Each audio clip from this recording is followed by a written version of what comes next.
ਮੈਂ ਪਹਿਲੇ ਇੱਕ ਵੀਡੀਓ ਲਾਈ ਹੈ ਜਿਸ ਦੇ ਵਿੱਚ ਨਾ ਮੈਂ ਮੇਰੀ ਆਪਣੀ ਇੱਕ ਰਾਏ ਹੈ ਕਿ ਸਾਨੂੰ ਜਿਹੜੇ ਸਾਡੇ ਮਕਾਮੀ ਹੀਰੋਜ਼ ਨੇ ਉਹਨਾਂ ਦੇ ਨਾਂ ਤੇ ਜਿਹੜੇ ਰੋਡ ਵਗੈਰਾ ਹੁੰਦੇ ਉਹਨਾਂ ਦੇ ਨਾਂ ਰੱਖਣੇ ਚਾਹੀਦੇ ਹੁੰਦੇ ਜਿਹਦੇ 'ਚ ਤਾਲਿਬ ਹੁਸੈਨ ਦਰਦ ਲਿਆਏ, ਮਨਸੂਰ ਵਲੀ ਮਲੰਗੀ, ਮਾਰ ਰਿਆਜ਼ ਸਿਆਲ, ਯਾਸੀਨ, ਹੋਰ ਵੀ ਬਹੁਤ ਸਾਰੇ। ਮੇਰੀ ਇੱਕ ਤਜਵੀਜ਼ ਹੈ, ਤਜਵੀਜ਼ ਨਾਲ ਕੋਈ ਬੰਦਾ ਇਖਤਲਾਫ ਕਰੇ ਉਸ ਦਾ ਹੱਕ ਹੈ, ਕੋਈ ਬੰਦਾ ਉਸ ਦਾ ਰਜ਼ਾਮੰਦ ਹੋਵੇ ਤਾਂ ਵੀ ਉਸ ਦਾ ਹੱਕ ਹੈ। ਮੈਂ ਤਾਂ ਕਦੀ ਇਸ ਚੀਜ਼ ਨਹੀਂ ਵੇਖੀ ਕਿ ਕੋਈ ਬੰਦਾ ਉਸ ਨੂੰ ਅਗਰ ਕੀ ਕਮਿਟ ਕਰ ਰਿਹਾ। ਬੜੇ ਅੱਛੇ ਅੱਛੇ ਕਮਿਟ ਵੀ ਹਨ। ਕੁਛ ਬੰਦੇ ਆਖਿਆ ਕਿ ਤੁਸੀਂ ਜਨਾਬ ਜਿਹੜੇ ਲੰਮੀ ਖੇਡ ਦੇ ਪਲੇਅਰ ਨੇ, ਸਿਕੰਦਰ ਉਰਫ ਕੰਦੂ ਮਾਛੀ ਹੈ, ਜਨਾਬ ਮੁਮਤਾਜ਼ ਹਿਰਾਜ ਹੈ, ਇਕਬਾਲ ਨੌਲ ਹੈ, ਇਹਨਾਂ ਦੇ ਨਾਂ ਤਾਂ ਵੀ ਹੋਣੇ ਚਾਹੀਦੇ ਨੇ, ਬਿਲਕੁਲ ਹੋਣੇ ਚਾਹੀਦੇ ਨੇ ਜਨਾਬ। ਜਿਹੜੇ ਉਹਨਾਂ ਦੇ ਮਕਾਮੀ ਪਿੰਡਾਂ ਨੂੰ ਰੋਡ ਜਾਂਦੇ ਨੇ ਉਹਨਾਂ ਦੇ ਨਾਂ ਅਗਰ ਹੋ ਜਾਵੇਂ, ਇੱਕ ਜਿਹੜਾ ਬੰਦਾ ਅੱਛਾ ਹੈ ਕਿ ਕੋਈ ਖਿਲਾੜੀ ਹੈ ਤਾਂ ਕੋਈ ਅੱਛਾ ਸਿਆਸਤਦਾਨ ਵੀ ਹੈ ਤਾਂ ਉਸ ਵਿੱਚ ਕੋਈ ਅਰਜ਼ ਨਹੀਂ ਹੈ। ਕੁਛ ਲੋਕ ਆਖਦੇ ਨੇ ਕਿ ਹਕ ਨਿਵਾਜ਼ ਜੰਗਵੀ ਦਾ ਨਾਂ ਤੇ ਹੋਣਾ ਚਾਹੀਦਾ ਹੈ। ਬੇਸ਼ੱਕ ਰੱਖ ਦਿਓ ਜੀ, ਸਾਨੂੰ ਕਿਹੜਾ ਉਸ 'ਤੇ ਇਤਰਾਜ਼ ਹੈ।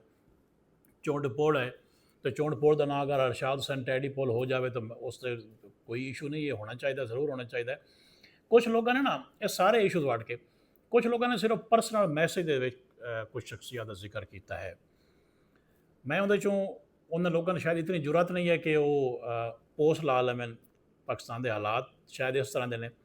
ਬਹੁਤ ਸਾਰੇ ਲੋਕਾਂ ਦਾ ਖਿਆਲ ਹੈ ਕਿ ਜਿਹੜਾ ਜੰਗ ਹੈ ਉਸ ਦਾ ਜਿਹੜਾ ਮੈਂ ਆਖਿਆ ਸੀ ਨਾ ਕਿ ਅਯੂਬ ਚੌਕ ਦਾ ਨਾਮ ਚੇਂਜ ਕਰਕੇ ਤਾਲਿਬ ਹੁਸੈਨ ਦਰ ਚੌਕ ਰੱਖ ਦਿਓ। ਬਹੁਤ ਸਾਰੇ ਲੋਕਾਂ ਦਾ ਇਹ ਵੀ ਖਿਆਲ ਹੈ ਕਿ ਅਗਰ ਅਯੂਬ ਚੌਕ ਦਾ ਨਾਮ ਚੇਂਜ ਕਰਨਾ ਹੈ ਤਾਂ ਫਿਰ ਜਿਹੜੀ ਵਾਕਈ ਸ਼ਖਸੀਅਤ ਐਸੀ ਹੈ, ਪਾਕਿਸਤਾਨ ਦੇ ਪਹਿਲੇ ਨੋਬਲ ਪ੍ਰਾਈਜ਼ ਜਿਹੜੇ ਨੇ ਡਾਕਟਰ ਅਬਦੁਲ ਸਲਾਮ, ਉਹਨਾਂ ਦੇ ਨਾਂ 'ਤੇ ਬਈ ਅਯੂਬ ਚੌਕ ਦਾ ਨਾਮ ਹੋਣਾ ਚਾਹੀਦਾ। ਮੈਨੂੰ ਤਾਂ ਇਹ ਵੀ ਇਤਰਾਜ਼ ਕੋਈ ਨਹੀਂ, ਲੇਕਿਨ ਪਾਕਿਸਤਾਨ ਵਿੱਚ ਤੁਹਾਨੂੰ ਪਤਾ ਹੀ ਹੈ ਕਿ ਇਸ ਤਰ੍ਹਾਂ ਦਾ ਕੰਮ ਕਰਨਾ ਬਹੁਤ ਮੁਸ਼ਕਿਲ ਹੈ।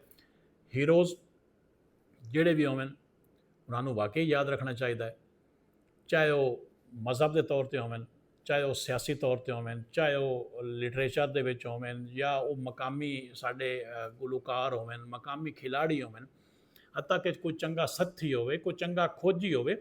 ਅਸਲ ਗੱਲ ਕਰਨ ਦਾ ਮਕਸਦ ਇਹ ਹੈ ਕਿ ਜਿਸ ਦਾ ਸੁਸਾਇਟੀ ਦੇ ਵਿੱਚ ਜਿਤਨਾ ਹਿੱਸਾ ਹੈ ਉਸ ਦਾ ਹੱਕ ਉਸ ਨੂੰ ਦਿੱਤਾ ਜਾਣਾ ਚਾਹੀਦਾ ਹੈ।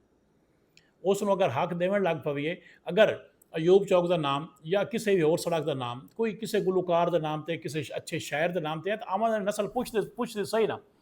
ਅਗਰ ਅਸੀਂ ਜਿਹੜਾ ਜੜ੍ਹਾਂ ਵਾਲੇ ਦਾ ਕੋਲ ਇੰਟਰਚੇਂਜ ਹੈ ਉਸ ਇੰਟਰਚੇਂਜ ਨੂੰ ਨਾ ਦੇ ਛੜੀਏ ਰਾਏ ਸਾਰੰਗ ਅਲੀ ਖਰੜ ਇੰਟਰਚੇਂਜ, ਤਾਂ ਕੋਈ ਬੰਦੇ ਪੁੱਛ ਸਹੀ ਨਾ ਰਾਏ ਸਾਰੰਗ ਕੌਣ ਹੈ, ਜਾਂ ਅਹਿਮਦ ਖਾਨ ਖਰੜ, ਜਾਂ ਜੋ ਵੀ ਜਿੱਥੇ ਵੀ ਕੋਈ ਹੀਰੋ ਹੈ, ਭਗਤ ਸਿੰਘ ਹੈ, ਦੁੱਲਾ ਭੱਟੀ ਹੈ, ਇਹ वो ਅਗਰ ਉੱਥੋਂ ਦਾ ਇੰਟਰਚੇਂਜ ਨੂੰ ਨਾ ਦੇ ਦਿੱਤਾ ਜਾਵੇ ਤਾਂ ਆਉਣ ਵਾਲੀ ਨਸਲ ਜ਼ਰੂਰ ਪੁੱਛ ਕਿ ਦੁੱਲਾ ਭੱਟੀ ਕੌਣ ਆ, ਰਾਏ ਸਾਰੰਗ ਕੌਣ ਆ, ਅਹਿਮਦ ਖਾਨ ਖਰੜ ਕੌਣ ਆ, ਜਾਂ ਭਗਤ ਸਿੰਘ ਕੌਣ ਆ, ਜਾਂ ਕੋਈ ਵੀ ਮਕਾਮੀ ਹੀਰੋਜ਼ ਨੇ।